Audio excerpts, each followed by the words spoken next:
আসল অপরাধীকে ধরে রথের রশিতে টান দিয়ে অগ্নিজিৎকে জব্দ করল গীতা।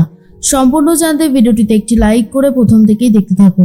গল্পের শুরুতেই দেখা যায় রথের রশিতে টান দেওয়ার সময় এসে গেছে।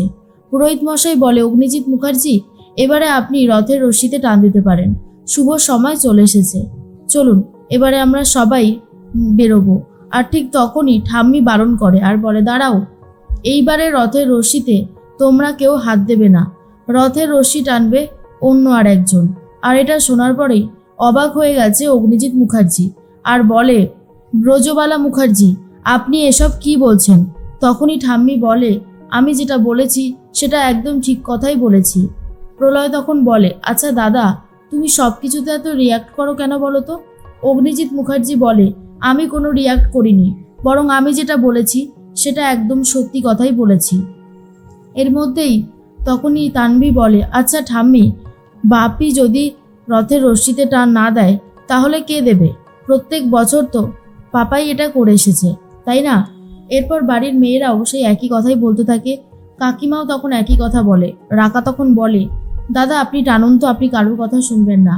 কিন্তু ঠাম্মি তখন বারণ করে আর বলে, বললাম তো, অগ্নিজিৎ মুখার্জি এইবারে প্রথমে রথের রশ্মিতে টান দেবে না। তোমরা কি কথাটা বুঝতে পারছো না নাকি? আর তখনই মনে মনে ভাবতে থাকে অগ্নিজিৎ মুখার্জি, ব্রজবালা মুখার্জি ঠিক কী করতে চাইছে। আর এর মধ্যেই ভজন রয়েছে। ভজন তখন পুরো ব্যাপারটা দেখতে থাকে আর ন্যাপলাকে বলতে থাকে, তোকে যেমনভাবে বলেছি তুই তেমনভাবেই কাজটা করবি। যদি ভুল কিছু করেছিস না, একটা টাকাও কিন্তু পাবি না। এর মধ্যেই চলে এসেছে গীতা। গীতা এসে রথের রশ্মিতে প্রথমেই টান দেবে বলে ঠিক করে ঠাম্মি আর বলে, ওই তো আমাদের গীতা চলে এসেছে, আর গীতা ছাড়া এই কাজটা কেউ করবে না। তখন গীতার সাথে স্বস্তিকও এসেছে। গীতা তখন বলে, ঠাম্মি তুমি ভালো আছো তো? ঠাম্মি তখন বলে, আমি তো ভালো আছি, আমি তো তোদের জন্যই অপেক্ষা করছিলাম রে। নে এবারে রথের রশ্মিতে টান দে তো দেখি। অগ্নিজিৎ মুখার্জি বলে, ও কেন টানবে? ও কোনোভাবেই রথের দড়ি টানবে না। ব্রজবালা মুখার্জি, আপনি কিন্তু বড্ড বেশি অন্যায় করছেন। একের পর এক অন্যায় করে চলেছেন আপনি। তার মধ্যেই ঠাম্মি বলে, আমি কোনো অন্যায় করিনি, যা করেছি সেটা একদম ভালো করেছি। এরপরেই তখন অনেকেই বলে, আচ্ছা মেহেক কোথায়? ওকে তো দেখছি না। বলতে বলতে মেহেক চলে এসেছে কৃপানকে নিয়ে। তখন তানভি বলে, ওই তো কৃপানকে নিয়ে চলে এসেছে আমাদের মেহেক। মেহেককে দেখে ঠাম্মি বলে, দিদিভাই তুমি ঠিক আছো তো? মেহেক তখন বলে, হ্যাঁ ঠাম্মি, আমি একদম ঠিক আছি। গিনি বৌদি কোথায়? গিনি বৌদি বড়দা ওদের তো দেখছি না। তখনই একজন বলে, আর গিনি বৌদিকে দেখে কি হবে? দেখ, গিনি বৌদির তো আর কিছুদিন পরেই ডিভোর্স হয়ে যাবে। হাতের থেকে শাখাপলা খুলে ফেলতে হবে, এছাড়া আর কোনো উপায় নেই। তখনই গীতা বলে, না, বিবাহ বিচ্ছেদ হবে না। বিবাহ বিচ্ছেদ যাতে না হয় আমি সব রকমভাবেই চেষ্টা চালিয়ে যাব। কোনোভাবেই আমি এটা বরদাস্ত করব না। তখনই কৃপান মনে মনে বলে, গীতা আজই তোমার শেষ দিন, তোমাকে আর কেউ বাঁচাতে পারবে না। ন্যাপলা এসে গীতাকে টার্গেট করে। বড়বাবু তার ফোর্স নিয়ে চলে এসেছে, নজর রেখে দিয়েছে এই ন্যাপলার উপর, আর হঠাৎ করেই গুলিটা চালিয়ে দেয় ন্যাপলা। তখন বড়বাবু বলে, অগ্নিকন্যা সাবধান, ন্যাপলা গুলি চালিয়েছে। এরপর অগ্নিকন্যা একদম ঠিক আছে। তারপরে ন্যাপলাকে ধরার জন্য পুলিশ চলে এসেছে, আর গীতাও ন্যাপলাকে বেধড়ক মারতে শুরু করে আর বড়বাবুর হাতে তুলে দেয়। বড়বাবু তখন বলে, সত্যি অগ্নিকন্যা, আপনার আন্দাজই ঠিকই হয়েছে। ভাগ্যিস আপনি বলেছিলেন যে আজকে ও এখানে আসতে পারে আর আপনাকে অ্যাটাক করতে পারে, সেটাই হয়েছে। আপনি যে প্রাণে বেঁচে গেছেন এটাই অনেক বড় কথা। গীতা বলে, আমার কোনো ক্ষতি কেউ করতে পারবে না বড়বাবু, অত সহজ না, কারণ আমি সত্যের পক্ষে আছি, তাই আমাকে ঘায়েল করা অতটাও বেশি সহজ কাজ হবে না। এর মধ্যেই তখনই ন্যাপলাকে পুলিশ অ্যারেস্ট করে নিয়ে যায়। ভজন মিত্তির আর কিছু বলতে পারে না। গীতা তখন ভজনকে বলে, এই যে ভজন মিত্তির, বলছিলাম যে একটু পাপের বোঝাটা কমাও, পাপের ঘোড়া যে পূর্ণ হয়ে গেছে, আর কত পাপ করবে? পাপের প্রায়শ্চিত্ত করতে থাকো, এরপর তো জগন্নাথ দেবও তোমাকে আর ক্ষমা করবে না। ভজন একটা কথাও বলে না, চুপচাপ সেখান থেকে সরে যায়। স্বস্তিক, গীতা, বাকি সবাই মিলে রথের রশ্মিতে টান দেয়। আর তখন অগ্নিজিৎ মুখার্জি বলে, পারছি না, এগুলো আর মেনে নিতে পারছি না, সমস্ত কিছু অতিক্রম করে যাচ্ছে এই মেয়েটা। তখনই প্রলয় বলে, আচ্ছা দাদা, তুমি ভগবানের কাছেও মাথা নিচু করতে চাও না কেন? অগ্নিজিৎ মুখার্জি বলে, ভগবানের কাছে আমি মাথা নিচু করতে সবসময় রাজি, কিন্তু এই মেয়েটার কাছে নয়। গীতা বলে, করতে হবে, একদিন আপনাকে মাথা নিচুই করতে হবে, কারণ আপনি মিথ্যের পক্ষে আছেন।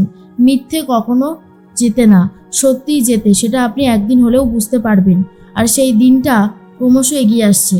এর মধ্যেই প্রলয় তখন বলে, গীতা, সত্যি তোমার জবাব নেই, তুমি যেভাবে সব কিছু সামলাচ্ছ, আমি তোমার সাথে আছি।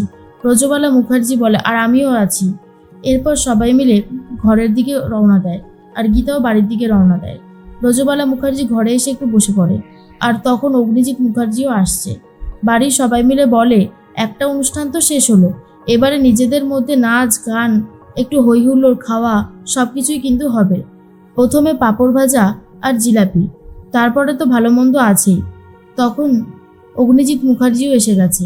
রজবালা মুখার্জিকে মেহেক বলে, আচ্ছা ঠাম্মি, আজকে নাচ গান হবে না? ঠাম্মি তখন বলে, হবে তো, নাচ গান তো হতেই হবে, নাচ গান না হলে জমে নাকি? তাই রথযাত্রা বলে কথা, জানো তো দিদিভাই, একটা সময় আমি এমন নাচ করতাম, আমার নাচ দেখে তোমার ঠাকুরদা একেবারে মূর্ছা গেছিল। আজ সে সমস্ত দিনগুলোর কথা বড্ড বেশি মনে পড়ে। অগ্নিজিৎ মুখার্জির মনটা ভালো নেই, কারণ গীতা এসেছিল আর গীতা রথ টেনেছে, এটা ভেবেই তার রাগ হয়। প্রলয় তখন বলে, দাদা, আমরা সবাই মিলে একসাথে বাঁচতে চাই, আমরা একটু হই হই করতে চাই, আর তুমি যে কেন এরকম করো বুঝতে পারি না। একদিন দেখবে আমরা সবাই এক হয়ে কত ভালো আছি, কত সুখে আছি, মিলিয়ে নেবে আমার কথাটা। অগ্নিজিৎ মুখার্জি বলে, ওই মেয়েটাকে আমি আর সহ্য করতে পারি না, ওকে আমার আর ভালো লাগছে না, ও বড্ড বেশি বাড়াবাড়ি করতে থাকে। তানভি তখন বলে, আর তার মধ্যে ঠাম্মি ওকে আবার ডেকে নিয়ে এসেছে রথ টানবার জন্য, এটাই তো আমার সব থেকে আপত্তির কারণ। আমাদের ফ্যামিলি ম্যাটার্সে ও থাকবে কেন? রজবালা মুখার্জি বলে, দিদিভাই, তুমি হয়তো ভুলে গেছো, ও এই বাড়ির বউ, ছোট বউ, ও আমার স্বস্তিক দাদুভাইয়ের বউ, আর তুমি বলছো ও আমাদের পরিবারের কেউ না, সেটা কি হতে পারে? এর মধ্যে অগ্নিজিৎ মুখার্জি বলে, ওকে আমি এই পরিবারের কেউ বলে মানিই না, আর মানতে পারবও না, ওকে আমি আর সহ্য করতে পারছি না। তখনই রাকা বলে, সত্যি, আর এই মেয়েটারও কোনো লজ্জা শরম নেই, হুটপাট এই বাড়িতে চলে আসে। আমরা কি ওর বাড়িতে এত হুটপাট যাই? ও কেন আসে এই বাড়িতে? রজবালা মুখার্জি বলে, ও এই বাড়ির বউ, ওর যখন ইচ্ছা হবে আসবে, তুমি কি বলে দেবে নাকি ও কখন আসবে? এরপর সবাই বলে, আচ্ছা আচ্ছা ঠিক আছে, এই পরিবেশটা থাক না, আমরা বরং নাচ গানটা শুরু করি। মেহেক, তুই একটা গান ধর না। এরপর মেহেক একটা গান ধরেছে, আর মেহেকের গান শুনে কৃপান খুব বিরক্ত হয়, আর বলতে থাকে, নেহাত নিজেকে জেতাতে হবে এই কেসে, তাই মেহেককে বিয়ে করতে রাজি হয়েছি, না হলে আমি মেহেককে বিয়ে করতামই না, ওকে আমার সহ্যই হয় না এখন আর। আমি তো বদলা নিতে চাই, বদলা, আর বদলা নিতে হলে আমাকে বাইরেই থাকতে হবে, আর বাইরে থাকতে হলে একমাত্র উপায় হচ্ছে মেহেক, তাই কোনোভাবেই হাল ছাড়লে চলবে না। এই সমস্ত কথাই ভাবতে থাকে কৃপান। আর অন্যদিকে দেখা যায় গীতার মান ভাঙাতে শুরু করেছে স্বস্তিক, গান গেয়ে গিয়ে নাচ করে করে রীতিমতো গীতার মান ভাঙাচ্ছে।